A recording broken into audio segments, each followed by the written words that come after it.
मैं सबसे पहले सभी संतों के चरणों में नमन करता हूं।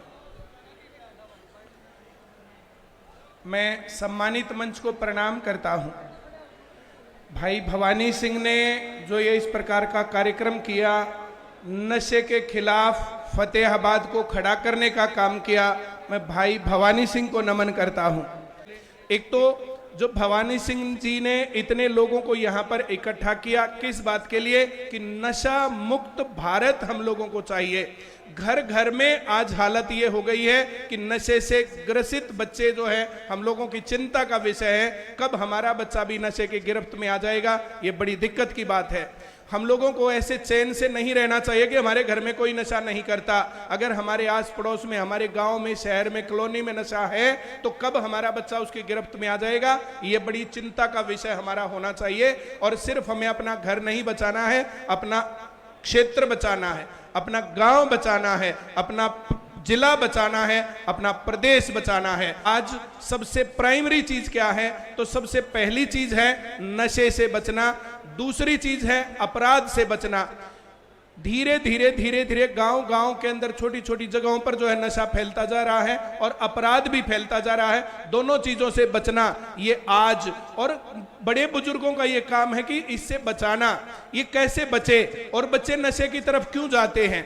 तो मेरा जो है आज 26 साल का तजुर्बा हो गया पढ़ाते हुए। बहुत सारे युवाओं को पढ़ाया, बहुत सारे बच्चों के साथ बातचीत। जितने युवा यहाँ पर हैं, इन युवाओं के साथ मेरी लगभग हर रोज बातचीत। जो बच्चे अपना रास्ता भटकते हैं उसका एकमात्र एक कारण है, जब बच्चा 6ठी, 7वीं, 8वीं क्लास में पहुंचता है, टीन एज की शुरुआत होती है। जिस टाइम पर बच्चा अपने दोस्तों के साथ रहना शुरू करता है, उस टाइम पर माँ बाप उतना ध्यान नहीं दे पाते जितना कि दिया जाना चाहिए। और ये 6ठी, 7वीं, 8वीं क्लास ही होती है जिस टाइम पर पढ़ाई का बोझ बच्चे के सर पर आने लगता है। उस टाइम पर बच्चे को मैथ्स और साइंस, सोशल और इंग्लिश, ये सब चीजें पढ़ने में जब दिक्कत आती है, फिर उसका पढ़ाई से भटकाव होता है। ना तो ध्यान माँ बाप उतना देते और ना ध्यान उतना टीचर्स दे पाते हैं। ये सबसे बड़ी गड़बड़ मुझे महसूस होती है। एज टीचर इस काम को मैं बहुत अच्छे से महसूस करता हूँ और सब लोगों को बोलता भी हूँ। और एज पेरेंट्स, मेरे बच्चे भी है, मेरी बेटी है। मेरी बेटी एक ऐसे स्कूल में पढ़ के आई, वहां पर 90% से ज्यादा बच्चे, महाराज जी मैं आपका ध्यान चाहूंगा, 90% से ज्यादा बच्चे नशे के गिरफ्त में थे।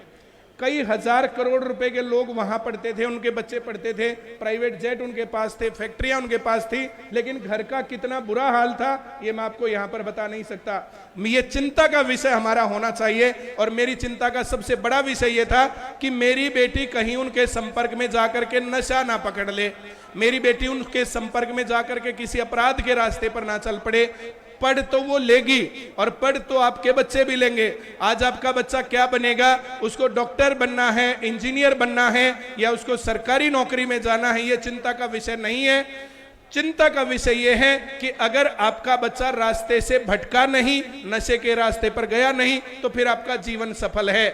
सबसे ज्यादा जिम्मेदारी बच्चों की माताओं के ऊपर आती है। और माताओं, मैं आपको बोलता हूं, अपने बच्चे का हर रोज ध्यान रखना है। बच्चा स्कूल में, कॉलेज में, कोचिंग में जाने में इंटरेस्टेड है कि, और उसका सर्कल क्या है। एक तो पढ़ाई पे वो सही काम करता तो फिर बचा हुआ है, उसका सर्कल जिसके साथ वो रहता है, इसका बड़ा ध्यान रखना चाहिए। इस बात के ऊपर बहुत डिपेंड करता है कि भाई वो बच्चा किस तरफ जाएगा और उसने साथ कैसा पकड़ा हुआ है। अगर किसी बच्चे के सभी साथी नशे के रास्ते पर हैं तो उम्मीद है कि वो भी नशे के रास्ते पर जाएगा।